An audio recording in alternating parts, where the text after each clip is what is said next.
Fue solo un accidente, ¿verdad, Emilia? La voz de David sonó tensa, mientras me apretaba la mano con demasiada fuerza en la sala de urgencias. Lo miré fijamente. El dolor en las costillas me dificultaba respirar. Los rostros preocupados del personal de urgencias contrastaban de golpe con la sonrisa forzada de mi esposo y la expresión de preocupación cuidadosamente ensayada de su madre. Me llamo Emilia, y hace 12 horas mi suegra me empujó por las escaleras de madera de nuestra casa. Ahora estaba acostada en una cama de hospital, con 3 costillas rotas, una muñeca esguinzada y un conjunto de moretones que me hacía parecer una pintura abstracta. «Diles que te resbalaste. Mi querida Patricia, mi suegra», intervino con dulzura. «Siempre has sido un poco torpe», dijo, mientras sus manos perfectamente arregladas apretaban su bolsa de diseñador. Sus anillos de matrimonio atrapaban la luz blanca del techo mientras hacía un gesto despectivo. Cerré los ojos, recordando el momento con una claridad cristalina. Yo estaba subiendo una canasta de ropa cuando Patricia apareció arriba. Había llegado sin avisar otra vez, usando la llave que David le había dado sin consultarme. Nuestra discusión por sus constantes intromisiones se había intensificado rápido. «Esta es la casa de mi hijo», siseó acercándose. «Tú solo eres la esposa de reemplazo». La primera sabía cuál era su lugar. Antes de que pudiera responder, sentí sus manos en mis hombros. El empujón no fue sutil ni accidental. Fue deliberado, fuerte, y estuvo acompañado por una sonrisa pequeña y satisfecha que todavía me perseguía. «Señora Salgado», interrumpió mis pensamientos la enfermera joven de urgencias. «Necesito revisar sus lesiones en privado. Es política del hospital». Les lanzó a David y a Patricia una mirada directa. «Soy su esposo», protestó David. «Y mi mamá necesita esperar afuera», terminó con firmeza la enfermera, cuyo gafete decía Carla. «Ahora, por favor». En cuanto salieron, el porte profesional de Carla se suavizó. «Emilia, necesito que sea honesta conmigo. Estas lesiones pueden ser compatibles con una caída, pero el patrón sugiere que alguien la empujó». «¿Alguien la empujó?». Dudé. David nunca me creería a mí por encima de su madre. Patricia llevaba los últimos 3 años socavándome de forma sistemática, y mi esposo había permanecido ciego ante todo. «Tengo pruebas», susurré. Carla se inclinó un poco más. «¿Qué tipo de pruebas?». «Cámaras de seguridad. Las instalé hace 2 meses después de que mis joyas empezaron a desaparecer. No he revisado el video todavía, pero las escaleras están cubiertas». Saqué mi celular con la mano sana, haciendo una mueca por el movimiento. Los ojos de Carla se abrieron. «¿Me permite?». Asentí y abrí la aplicación de seguridad. El video era nítido. La cara de Patricia se deformaba con maldad. Sus manos se extendían, el empujón deliberado. Mi caída era brutal de ver, pero lo que pasó después fue peor. Patricia se quedó arriba, mirándome y viendo cómo yo quedaba inmóvil al pie de la escalera, antes de bajar con calma, pasar por encima de mi cuerpo y servirse una taza de té en mi cocina. Esperó 15 minutos antes de llamarle a David, y solo entonces pidió una ambulancia. «Dios mío», susurró Carla. Me miró y su compostura profesional se quebró. «Emilia, necesito hacer una llamada. Esto es tentativa de homicidio». «Mi esposo no lo va a creer», dije en voz baja. «Nunca lo cree». «Esta vez no va a tener opción», respondió Carla con la mandíbula apretada. «Voy a llamar a la policía». «Esto no es solo violencia familiar», añadió. «Ella esperó antes de conseguirle ayuda. Quería que usted quedara muy lastimada». Cuando Carla salió para hacer la llamada, escuché la voz de Patricia en el pasillo. «David, corazón, quizá deberíamos ver lo de meter a Emilia a terapia. Estas acusaciones sobre mí, su conducta paranoica con esas cámaras, no es sano». «Lo sé, mamá». La respuesta de David me hundió el corazón. «En cuanto se mejore, le vamos a conseguir la ayuda que necesita». Cerré los ojos, con lágrimas deslizándose por mis mejillas.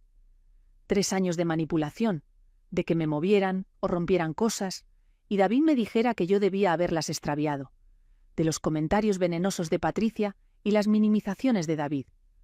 Pero esta vez era diferente. Esta vez tenía pruebas. Carla regresó con 2 policías. A través de la pequeña ventana en la puerta de mi cuarto, vi cómo el rostro perfectamente compuesto de Patricia se desmoronaba cuando se acercaron. David se veía confundido y luego enojado cuando uno de los policías sacó una libreta. «Señora Salgado», dijo Carla, sosteniendo mi celular. «¿Le gustaría presentar una denuncia?» Tomé aire, ignorando el dolor en las costillas. «Sí», dije con firmeza. «Sí, quiero». El chillido indignado de Patricia resonó por el pasillo cuando los policías comenzaron a cuestionarla. «Esto es ridículo. David, diles que tu esposa está inestable». Pero David no estaba mirando a su madre. Estaba mirando la pantalla de mi celular, viendo el video reproducirse con una claridad horrible. Se le fue el color de la cara. Le temblaban las manos mientras veía a su madre. La mujer a la que siempre había defendido intentó matar a su esposa. Los siguientes días pasaron como en una neblina de declaraciones, revisiones médicas y silencios incómodos. Me dieron de alta del hospital con instrucciones estrictas de reposo y una receta de analgésicos que hacía que el mundo se sintiera un poco borroso en las orillas. David insistió en que volviera a casa, pero yo elegí quedarme con mi hermana Lucía. «¿Le dio una llave de tu casa sin preguntarte?», refunfuñó Lucía, mientras me ayudaba a instalarme en su cuarto de visitas. «Y lleva 3 años defendiéndola. Emilia, yo sabía que estaba mal, pero esto...». La vi acomodar mis medicamentos en la mesita, pensando en los últimos 3 años. Las joyas desaparecidas que Patricia había asegurado que yo, seguro, había extraviado. Los recuerdos familiares que se esfumaban cuando ella venía, solo para aparecer en su casa como cosas que David le regaló. Los comentarios constantes sobre mi limpieza, mi comida, mi apariencia, y siempre la misma respuesta de David. «Mamá solo está tratando de ayudar». Mi celular vibró otra vez. Otro mensaje de David. «Por favor, regresa a casa. Tenemos que hablar de esto. Arrestaron a mamá y la están tratando como a una criminal». «Es una criminal», tronó Lucía, leyendo por encima de mi hombro. «Literalmente trató de matarte. La audiencia inicial quedó programada para la semana siguiente. La evidencia era contundente. No solo el video de seguridad, sino también los registros médicos que mostraban el retraso deliberado de Patricia en pedir ayuda. La detective asignada a mi caso, una mujer seria llamada Detective Martínez, tenía más preguntas. «Señora Salgado, encontramos algo interesante al ejecutar la orden de cateo en la casa de su suegra», dijo, extendiendo fotografías sobre la mesa. «¿Reconoce estos objetos?» Se me cortó la respiración. Ahí estaban, cuidadosamente acomodadas, todas mis pertenencias perdidas. El collar de zafiros de mi abuela, los aretes de perlas de mi mamá, incluso el anillo de compromiso de mi primer prometido, que murió en un accidente automovilístico. Algo que yo había buscado llorando durante meses. «Se los llevó», susurré. Todas esas veces que dijo que yo era descuidada, que perdía cosas. «También encontramos esto», dijo la detective Martínez, deslizando otra foto. Era el teléfono de Patricia abierto en una conversación de mensajes con David de hacía 3 meses. «Emilia se está volviendo un problema. No es lo suficientemente buena para ti. ¿Te acuerdas de Karina?» Ella sí sabía cuál era su lugar. «Tenemos que hacer algo con esta». Karina, la primera esposa de David, que había caído misteriosamente por esas mismas escaleras hacía 5 años. Había sobrevivido, pero se mudó de inmediato, se divorció de David y se negó a hablar con cualquiera sobre lo ocurrido. «Ya contactamos a Karina», dijo la detective Martínez en voz baja. «Está dispuesta a declarar». La implicación me golpeó como un golpe físico. Esto no era solo conmigo. Patricia ya lo había hecho antes. ¿Y David? ¿Lo sabía? ¿Lo sospechaba? Esa tarde, David llegó a casa de Lucía. Se veía fatal, sin rasurar, ojos rojos, ropa arrugada. «Emilia, por favor», dijo cuando acepté hablar con él en el pórtico. «Tienes que entender. Mamá no está bien. Necesita ayuda, no la cárcel. Si retiras la denuncia...» «¿Lo sabías?», lo interrumpí. «Lo de Karina, lo que tu mamá le hizo». Su silencio fue respuesta suficiente. «Encontraron mis cosas, David. Todo lo que robó. Todo lo que me dijiste, que yo era lo bastante descuidada para perder». Mi voz estaba firme, a pesar del temblor en mis manos. «La policía encontró sus mensajes contigo sobre que yo era un problema, sobre hacer algo conmigo». «Yo nunca pensé que ella de verdad te fuera a lastimar», protestó, débil. «Es tu madre y yo soy tu esposa», me estallaron las palabras. Años de enojo reprimido, por fin saliendo. «Le diste una llave sin preguntarme. Minimizaste cada preocupación, cada miedo. La viste robarme, humillarme, romperme pedazo a pedazo y no hiciste nada. La elegiste a ella por encima de mí cada vez. Emilia, no. Lo corté. Ya terminé. La fiscalía está reabriendo el caso de Karina. Tu mamá va a enfrentar consecuencias por lo que hizo. Y tú también. ¿Qué significa eso? Saqué un sobre del bolsillo. Papeles que mi abogada había preparado esa mañana. Significa que voy a presentar denuncia contra tu madre por tentativa de homicidio y por robo, y me voy a divorciar de ti por complicidad y violencia emocional. Se quedó mirando el sobre, con el color drenándosele del rostro. No puedes hacer esto. Podemos arreglarlo cuando mi mamá reciba ayuda. Tu mamá me empujó por las escaleras y me vio tirada ahí, lastimada, durante 15 minutos antes de pedir ayuda. ¿Y tú? Me reí con amargura. Tú dijiste que yo necesitaba terapia por ser paranoica. Pues adivina qué, las cámaras que instalé demostraron que yo no era paranoica en absoluto. Me puse de pie, ignorando el dolor en las costillas. La detective encontró el diario de tu mamá, David. Páginas y páginas sobre cómo se deshizo de Karina, cómo estaba planeando deshacerse de mí, y tus mensajes alentando su conducta protectora. Tú no eres inocente en esto. Se le quebró la cara. La fachada de esposo preocupado por fin se rompió. Voy a perderlo todo, mi trabajo, mi reputación. Debiste pensar en eso antes de elegir a tu madre por encima de la seguridad de tu esposa. 2 veces. Me di la vuelta para entrar, luego me detuve. Ah, y David, me voy a quedar con la casa. Resulta que intentar matar a tu nuera es una excelente forma de anular cualquier reclamo sobre la propiedad. Tu abogado puede contactar al mío para lo demás. Cerré la puerta frente a su cara atónita, recargándome en ella cuando Lucía me envolvió en un abrazo suave. «Lo hiciste», susurró. «Eres libre». Por primera vez desde mi caída, sentí que podía respirar bien otra vez. La verdad por fin había salido, y ni Patricia ni David podían hacerme daño ya. 6 meses después, estaba sentada en la sala de audiencias, viendo cómo la compostura cuidadosamente sostenida de Patricia se resquebrajaba cuando el juez dictó sentencia. 15 años por tentativa de homicidio, con cargos adicionales por robo y por el caso reabierto con Karina. La evidencia había sido abrumadora. El video, su diario detallando ambos ataques y el testimonio contundente de Karina sobre su propia experiencia. Me dijo que yo nunca iba a ser lo suficientemente buena para ella, David, había declarado Karina, con las manos temblando pero la voz firme. Y un día, después de meses de abuso psicológico, me empujó por esas mismas escaleras. Cuando intenté decirle a David, dijo que yo estaba confundida por la caída. Ahí supe que tenía que irme. A David no le fue mucho mejor. Sus mensajes y el patrón documentado de encubrir y permitir la conducta de su madre llevaron a cargos por complicidad y encubrimiento. Perdió su trabajo en el despacho de abogados cuando la historia se hizo pública. Su reputación quedó en ruinas.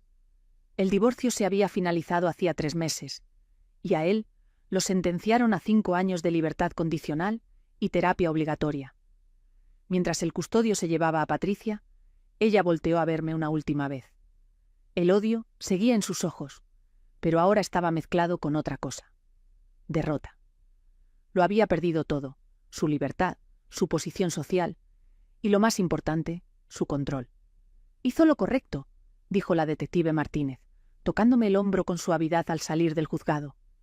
Su caso ha animado a 3 mujeres más a presentarse por experiencias similares con sus suegras. Usted empezó algo importante. Pensé en esas otras mujeres mientras manejaba a mi casa, recién remodelada. Lo primero que hice después del divorcio fue cambiar las escaleras, no por miedo, sino como símbolo de recuperar mi espacio. Las cámaras de seguridad se quedaron, eso sí, un recordatorio de que confiar en mi instinto me salvó la vida. Mi hermana Lucía me ayudó a redecorar, quitando cada rastro de la influencia de Patricia. Los objetos robados que ella me quitó ahora estaban exhibidos con orgullo en mi recámara. Cada uno era un testimonio de mi resistencia. El collar de zafiros de mi abuela atrapó la luz cuando pasé junto a mi tocador, ya no escondido en el joyero de Patricia. Sonó el timbre. Karina, puntual como siempre para nuestro café semanal. Habíamos formado una amistad inesperada durante el juicio, uniéndonos por nuestras experiencias compartidas y por la recuperación. La casa se ve increíble, dijo sentándose en mi nuevo sillón. Tan diferente a cuando intentábamos complacerla. Le terminé de pasar una taza de café. Lo sé. Antes todo tenía que ser beige y correcto. Ahora todo se trata de lo que me hace feliz. Karina sonrió, tocando el cojín de colores junto a ella. Yo hice lo mismo cuando me fui. Pinté todo mi departamento de morado solo porque podía. David odiaba el morado. Compartimos una mirada de entendimiento, las dos comprendiendo esos pequeños actos de rebeldía que nos ayudaron a recuperar nuestras vidas. ¿Ya supiste?, preguntó Karina sacando su celular. Van a iniciar un grupo de apoyo para mujeres con suegros abusivos. Quieren que hablemos en su primera reunión. Miré el sitio web que me mostró. Rompiendo el silencio. Reconocer y responder al abuso de los suegros. La página principal tenía recursos, señales de alerta e historias de sobrevivientes. Deberíamos hacerlo, dije sorprendiéndome de mi propio entusiasmo. Si yo hubiera sabido de otros casos como el nuestro, quizá habría instalado esas cámaras mucho antes. Hablando de cámaras, sonrió Karina. La empresa de seguridad que te instaló el sistema quiere incluir tu historia en su nueva campaña de seguridad en el hogar.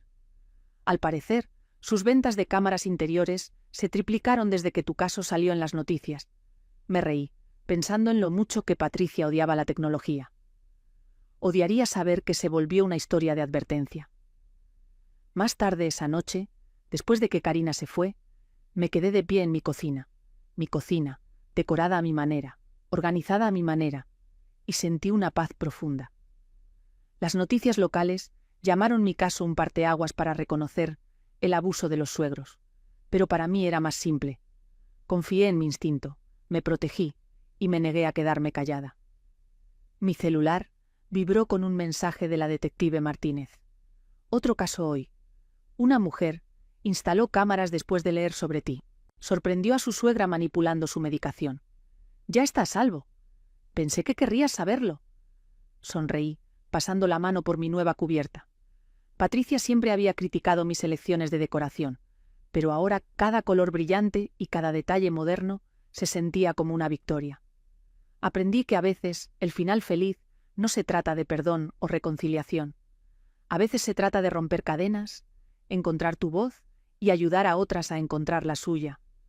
La reunión del grupo de apoyo estaba programada para la próxima semana. Mi historia sería la primera en compartirse, pero no como un relato de víctima. Sería un mapa para otras mujeres. Cómo reconocer las señales, cómo protegerse y, sobre todo, cómo recuperar tu vida. Mis cámaras de seguridad parpadearon en silencio desde sus esquinas, ahora menos sobre protección y más sobre memoria. Me habían devuelto mi poder, mi voz y mi futuro. Al final, el intento de Patricia por silenciarme solo me hizo más fuerte, más decidida y más determinada a asegurarme de que ninguna otra mujer sufriera en silencio, como Karina y yo. Cuando me preparé para dormir esa noche, atrapé mi reflejo en el espejo y vi algo que había faltado durante mis años con David y Patricia: paz. Yo por fin, de verdad,